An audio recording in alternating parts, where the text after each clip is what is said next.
Hi friends, welcome to our channel Geetha Naidu అండి. ఈరోజు నేనైతే వంటకి ప్రిపేర్ చేస్తున్నానండి. సో ఇప్పుడు వచ్చేసి నేను బెండకాయలు కట్ చేస్తున్నాను. అంటే బిఫోర్ వీడియో అంతా షూట్ చేయలేదన్నమాట. సో ఇక్కడ నుంచి నేను వీడియో షూట్ చేశాను కాబట్టి పోస్ట్ చేస్తున్నానండి. ఈరోజు మీరేం కర్రీ చేశారండి? అండ్ అలాగే బెండకాయ అంటే పిల్లలకి చాలా చాలా ఇష్టం అండి. మా ఇంట్లో ఎక్కువ పొటాటో, లేడీస్ ఫింగర్ ఎక్కువ వండుతాం అనమాట. ఎందుకంటే వాళ్ళకి బాగా ఇష్టం అనమాట. సో ఇప్పుడైతే నేను బెండకాయలు అయితే కట్ చేసేసానండి. ఇంకా బెండకాయలు కట్ చేసి అండ్ అలాగే స్కూల్స్ స్టార్ట్ అయిపోతున్నాయి కదండి. మీ పిల్లల స్కూల్స్ కూడా స్టార్ట్ అయిపోయాయి. అండ్ అలాగే బుక్స్ తీసుకున్నారా అన్నీ కూడా నాకు కింద కామెంట్ సెక్షన్లో కామెంట్ చేయండి. మేమైతే ఆల్రెడీ స్కూల్ దగ్గర కూడా వెళ్ళి బుక్స్ తీసేసుకున్నామండి. ఆ వీడియో కూడా నేను పెట్టాను. సో మా పాప వాళ్ళ స్కూల్లో చూస్తారని. సో తప్పకుండా వీలైతే చూడండి. స్కూల్ అయితే చాలా బాగుంటుందండి. ఆ స్కూల్ వాళ్ళు కూడా ఉంటే మీరు చక్కగా నాకు ఒక కామెంట్ అయితే చేసేయండి. చూసారండి, బుక్స్ అయితే తీసుకురాగానే మా వాడి హ్యాపీనెస్ చూడాలండి, మామూలుగా లేదు. కొత్త బుక్స్ తీసుకొస్తే పిల్లలకి అంతే కదండి, చిన్నప్పుడు మనం కూడా అంతే. కొత్త బుక్స్ తీసుకురాగానే 1 or 2 days ఆ హ్యాపీనెస్ అనేది అలానే ఉంటుంది అనమాట. బుక్స్ పట్టుకొని తిరుగుతూ ఉంటాము. మా వాడు కూడా చూసారు ఈసారి బుక్స్, వాటికి అట్టలు కూడా వాళ్ళే ఇచ్చేసారండి. ఎవ్రీ టైం అయితే మేము వేసుకునే వాళ్ళం తీసుకొని, బట్ అట్లా కదండి, ఈసారి స్కూల్ వాళ్ళకి సంబంధించిన లోగోతో అయితే ఇలాగ అట్టలు కూడా ప్రొవైడ్ చేశారండి. ఇవి వచ్చేసి వాళ్ళ టెక్స్ట్ బుక్స్ అండ్ అలాగే కొన్ని వర్క్స్ ఉంటాయి కదండి చేయాల్సినవి ప్రాజెక్టులు, అవి ప్రాజెక్ట్ బుక్స్ అనమాట. ఇవన్నీ కూడా ఇంకా అంతేనండి. టెక్స్ట్ బుక్స్ వాళ్ళకి 3 terms ఉంటాయి. So 3 terms books text books ఇచ్చారు. అండ్ అలాగే తన లాంగ్వేజ్ వచ్చేసి మేము తెలుగు సెలెక్ట్ చేసుకున్నామండి. ఇప్పుడు ఎందుకంటే మోస్ట్లీ ఇంగ్లీష్ ఉంటుంది, తెలుగు అస్సలు రావడం లేదు కాబట్టి తెలుగు లాంగ్వేజ్ అయితే సెలెక్ట్ చేసుకున్నామండి. ఇంకా నేనైతే అలాగే లేడీస్ ఫింగర్ కట్ చేశాను కదండి. అండ్ అలాగే ఏదో ఒక చట్నీ కూడా చేయాలి కాబట్టి చట్నీకి కూడా ఈ విధంగా అయితే ప్రిపేర్ చేస్తున్నానండి. సో చూసారా, ఇలా వెజిటేబుల్స్ కట్ చేసేటప్పుడు నేను అలా ఆడుకుంటూ ఉంటాను అనమాట. ఏదో చిన్న ఫన్నీగా అయితే చేశానండి, తిట్టుకోవద్దు. అలా కడుగుతూ ఉన్నప్పుడు ఇంకా దొండకాయ పచ్చడి అండి, చాలా బాగుండిద్ది. రోట్లో నూరితే ఇంకా బాగుండిద్ది. బట్ ఇప్పుడైతే మనం రోట్లో నూరలేం కాబట్టి రోల్ లేదండి మాకు. ఇంకా టైం అవుతుంది, పిల్లలు ఆకలేస్తుంది అంటున్నారు. ఇంకా నేను రైస్ అండ్ అలాగే చట్నీకి కూడా వేపుకుంటున్నానండి. సో కల్లుప్పు అండి, ఇది చాలా మంచిది. చాలామంది సాల్ట్ ఎక్కువ యూజ్ చేస్తారు. నేనైతే రాళ్ళుప్పు, కల్లుప్పు అంటారు కదండి, ఇదే ఎక్కువ యూజ్ చేస్తాను. సో ఇంకైతే మనం మూత పెట్టేసుకున్నామండి. కుక్కర్ విజిల్ కూడా పెట్టేశాను. సో ఫాస్ట్గా కర్రీ అయితే చేయాలి. ఇప్పటికి చాలా లేట్ అయిపోయింది. మన పచ్చిమిర్చి అయితే ఫ్రై అయిపోతున్నాయండి. సో ఇంకా కొంచెం చింతపండు కూడా యాడ్ చేసుకొని ఒకసారి అయితే కలుపుకుంటున్నానండి. సో కలుపుకున్నాను. ఇంకా పచ్చడి చేసేలోపు త్వరగా కర్రీ కూడా చేసేస్తే అయిపోతుందండి. ఆకలేస్తుంది అనమాట. ఇంక ఇప్పుడు మన విజిల్ కూడా వచ్చేసింది. సో ఇంకా అయిపోయిందండి. ఇప్పుడు కర్రీ అయితే ప్రిపేర్ చేస్తున్నారు. సో ఇంకా ఖాళీ టైంలో ఇంట్లో ఉంటే బాగా బోర్ అనిపిస్తుంది కదండి. నాకైతే చాలా చాలా బోర్ అనిపిస్తుంది. మనది ఇంకో ఛానల్ కూడా ఉందండి, లక్కీ గుంటూరు. అందులో కూడా నేను షాపింగ్ వీడియోస్ చేస్తాను. మీకు ఎవరికైనా కావాలి అంటే ఆ పేజ్ని కూడా ఫాలో అవ్వండి. సో తప్పకుండా సబ్స్క్రైబ్ చేసుకోవడానికి ట్రై చేయండి. ఇక్కడైతే ఆనియన్స్ అయితే ఫ్రై అయిపోయాయి కదండి. అవి ఫ్రై అయ్యేలోపు కొంచెం మనం పసుపు వేసుకుంటే కలర్ మంచిగా పడుతుందండి. మనం ముక్కలకి వేసే కంటే ఇలా ఆయిల్లో వేస్తే ఏంటంటే ఇంకా కొంచెం కలర్కి బాగా కనిపిస్తుంది. ఇంకా మనం లేడీస్ ఫింగర్ అయితే వేసేసుకొని ఫ్రై చేసుకుంటున్నామండి. ఈ కర్రీ అంటే మా పిల్లలు ఇంకా లొట్టలు వేసుకుంటూ తినేస్తారనమాట. వాళ్ళకి అంత ఇష్టం అండి. ప్రతిసారి నన్ను ఎవ్రీడేలో రోజుకి ఒక్కసారైనా అడుగుతుందండి, మమ్మీ లేడీస్ ఫింగర్ అని. అలాగే మీ పిల్లలకి కూడా ఇలాంటి లేడీస్ ఫింగర్ పిచ్చున్న వాళ్ళు కూడా ఎవరైనా ఉంటే మీరు తప్పకుండా మనకి ఒక లైక్ అయితే వేసుకోండి. నేనైతే తింటాను కానీ మరి అంత ఎక్కువ అయితే తినానండి. ఈ లేడీస్ ఫింగర్స్ అయితే ఫ్రై అయిపోతున్నాయి. ఇంకా మా వాళ్ళు వచ్చి అల్లరి చేస్తూ ఉన్నారండి. ఇంకా అలాగే మన చెట్టుకి పపాయాస్ అయితే పండాయండి. సో నేనైతే కొన్ని కోద్దామని చెప్పేసి ఇలా క్లాత్ కట్టేశాను.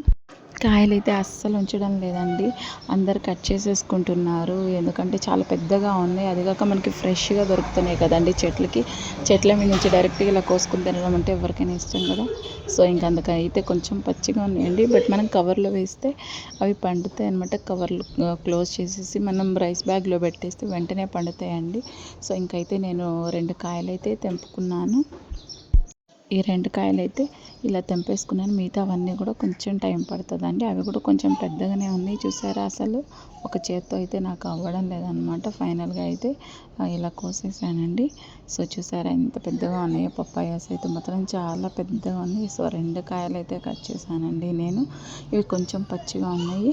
అండ్ అలాగే ఈలోపు మళ్ళీ మన కర్రీ ఉందండి, మర్చిపోయాము. ఇంకా కర్రీ చూసుకుంటూ చట్నీకి అయితే వేస్తున్నానండి. చట్నీకి అయితే నేను ఇంకా ఇలాగ మనకి చిన్నుల్లిపాయలు అండ్ అలాగే కొంచెం కొత్తిమీర కూడా వేసుకుంటే బాగుంటుందండి. కొత్తిమీర కళ్ళకి కూడా చాలా చాలా మంచిది. పిల్లలకు కూడా ఎక్కువగా పెట్టాలి. సో పచ్చడి అంతా చేసిన తర్వాత దాని మీద కొంచెం ఆయిల్ కనుక మనం పైన వేసామంటే ఆ టేస్ట్ అనేది చాలా బాగుంటుందండి. ఎప్పుడైనా చట్నీ వేసిన తర్వాత ఇలా పైన కొంచెం ఆయిల్ వేయండి, మీకే ఆ టేస్ట్ తెలుస్తుంది అన్నమాట. నేనైతే ఎప్పుడైనా చట్నీ చేస్తే ఇలాగే వేస్తాను. ఇంకా మన కర్రీ కూడా ఫ్రై అయిపోయిందండి. ఇంకా కారం వేసేసుకొని కట్టేసుకోవాలి. ఇప్పటికే మా వాళ్ళు నా దగ్గరికి ఎన్నోసార్లు వచ్చారు, గోల గోల చేస్తున్నారనమాట. సో ఇంకా అయితే లేట్ చేయకుండా కర్రీలో కారం అయితే వేసేద్దామండి. కారం వేసేసుకున్నాను. కారం వేసుకున్న తర్వాత 2 మినిట్స్ అయితే మనం మగ్గనిస్తే ఆ స్మెల్ అనేది పోతుందండి. కారం వేసిన వెంటనే మనం ఆఫ్ చేసేసామంటే ఆ స్మెల్ అలాగే ఉంటుంది. సో ఇంకా కారం అయితే వేసేసుకొని కొంచెం ధనియా పౌడర్ అయితే వేసుకుంటున్నానండి. నేను ఖచ్చితంగా కర్రీస్ అన్నిట్లో యూజ్ చేస్తానండి ధనియా పౌడరు. వాము పొడి ఉంటుంది కదండి, అది కూడా వేసుకుంటాను. ప్రెజెంట్ నా దగ్గర అయితే అయిపోయింది వాము పొడి. కాకపోతే అది ఇవ్వడం వల్ల ఏంటంటే మనకి గ్యాస్ట్రిక్ ప్రాబ్లమ్స్ అనేవి కొంచెం తగ్గుతాయండి. చట్నీ చేసినప్పుడు నెయ్యి లేకుండా ఉంటే అస్సలు బాగోదు కదండి. మా పిల్లలకైతే నెయ్యి కంపల్సరీ కావాలన్నమాట. సో ఇంకా మా వాడైతే చెప్తున్నాడు, వాడి వాయిస్ కొన్ని మ్యూట్ చేశానండి. సో వాడి ఫేవరెట్ కర్రీ కాబట్టి వాడు హ్యాపీనెస్గా చెప్తున్నాడు, మమ్మీ నేనే పెట్టుకుంటా అన్నం అని. సో ఇంకా నేనైతే చూసారా అన్నం పెడతానంటే కూడా వద్దు వద్దు మమ్మీ నేనే పెట్టుకుంటా అని చెప్పి వాడే పెట్టుకుంటున్నాడండి. మా వాళ్ళు మ్యాక్సిమం వాళ్ళ పనులు వాళ్ళే చేసుకుంటారు. పాపం ఎక్కువ నన్ను విసిగించరు, మా చాలా తక్కువ అనమాట. సో ఇంకా రైస్ అయితే పెట్టేసుకుంటున్నాడండి. మమ్మీ కర్రీ కూడా చాలా ఇష్టం నాకు అని చెప్తూ ఉన్నాడు నాతో. అయితే నేనైతే మ్యూట్ చేశాను కదా, మీకు అర్థం అవ్వడం లేదు. నెక్స్ట్ టైం వాడు చెప్తాడు, మీరు విందురు. సో ఇంకా కర్రీ అయితే వేసేసుకుంటున్నాడు. ఇంకా కర్రీ అయితే చూసారా, లేడీస్ ఫింగర్కి పిల్లలకు ఉన్న ఎఫెక్షన్ అనేది మామూలుగా ఉండదన్నమాట, నెక్స్ట్ లెవెల్ ఉంటుంది. ఇంకా కర్రీ అయితే వేసేసుకుంటున్నాడు. సో నేనే తినిపించాలండి ఎక్కువ శాతం, ఎందుకంటే వాళ్ళు తింటారులే, కానీ నేను తినిపిస్తే ఏంటంటే నాకు సాటిస్ఫాక్షన్ ఉంటుంది కాబట్టి నేను తినిపిస్తూ ఉంటాను. ఇప్పుడంటే కొంచెం పెద్దోళ్ళు అయిపోతున్నారండి. ఇదే మమ్మీ నేను తింటాను, నువ్వు పని చేసుకో అంటున్నారు. కొంచెం నెయ్యి కూడా వేసానండి. నెయ్యి లేకపోతే పిల్లలకి నెయ్యి పెట్టడం చాలా మంచిది. నెయ్యి అనేది కొంచెం పిల్లలకి అలవాటు చేయాలండి, వాళ్ళకు కూడా బలం అన్నమాట. వెనక ఇవన్నీ తినేవాళ్ళు కాబట్టి వాళ్ళు అంత స్ట్రాంగ్గా ఉండేవాళ్ళు. ఇప్పుడు వాళ్ళు ఏం తిన్నా చాలా వీక్ అయిపోతున్నారు, హెల్త్ ప్రాబ్లమ్స్ చాలా చాలా వస్తున్నాయండి. సో ఫుడ్ అనేది కరెక్ట్ టైంలో మంచిగా తినాలంటే, లేకపోతే చాలా హెల్త్ ఇష్యూస్ వస్తాయి. సో ఇంకా నేనైతే మా వాడికి తినిపిస్తానని చెప్తున్నానండి. వాడు చెప్తున్నాడు నా ఫేవరెట్ కర్రీస్ ఇవి అని. సో ఇంకా వాళ్ళకి తినిపిస్తే నా డే అనేది కంప్లీట్ అయినట్లేనండి. వాళ్ళకి ఫుడ్ తినిపించకపోతే ఆ డే మొత్తం నేను ఫీల్ అవుతూ ఉంటానన్నమాట. మార్నింగ్ ఆర్ ఈవినింగ్ ఏదో ఒక టైం కంపల్సరీగా నేనైతే తినిపించాలండి. ఇప్పుడు ఇంకైతే వాడే నేను తింటాలే మమ్మీ, నా favourite curry carrot mummy, and అలాగే ఈ కర్రీ ఎలా ఉంది, మీకు నచ్చుతుందా లేదా అనేది కూడా కామెంట్ చేయండి అని చెప్తున్నాడండి వాడు. సో మీకు నచ్చితే మాత్రం తప్పకుండా కామెంట్ చేయండి. సో వాడికైతే బాగా నచ్చింది మమ్మీ, బాగుంది కర్రీ అయితే, నాకు చాలా చాలా బాగా నచ్చింది, ఇంకా నేనే తినేస్తాను మమ్మీ అని చెప్తున్నాడండి. సో ఇంకా వాడే తింటున్నాడు అనమాట. గుడ్ బాయ్ అండి మా Karthikeya, is very very good boy అనమాట. చక్కగా చెప్పిన మాట వింటాడండి, అస్సలు అల్లరి చేయడు. నాకు మోస్ట్లీ ఇంట్లో హెల్పింగ్ అంటే మా అబ్బాయి మా పాప కన్నా, నేను ఏది చేస్తే వాడు కూడా అదే చేస్తాడు. ఇంకా ఫైనల్లీ మన పండిన పప్పాయ ఉంది కదండి, ఇదండి మేము 2 days బ్యాక్ కోసాము. ఇది కూడా చూసారా ఎంత బాగా పండిపోయింది. ఇంకా ఫైనల్లీ దీన్ని అయితే కట్ చేసుకుంటున్నామండి తినడానికి. సో చూసారా కట్ చేసేసానండి. సో వీడియో నచ్చితే తప్పకుండా మన ఛానల్ని ఫాలో చేయండి, తప్పకుండా సబ్స్క్రైబ్ చేసుకోండి. మీ ఫ్రెండ్స్ అండ్ ఫ్యామిలీ మెంబర్స్కి కూడా షేర్ చేయండి ఫ్రెండ్స్. Thank you.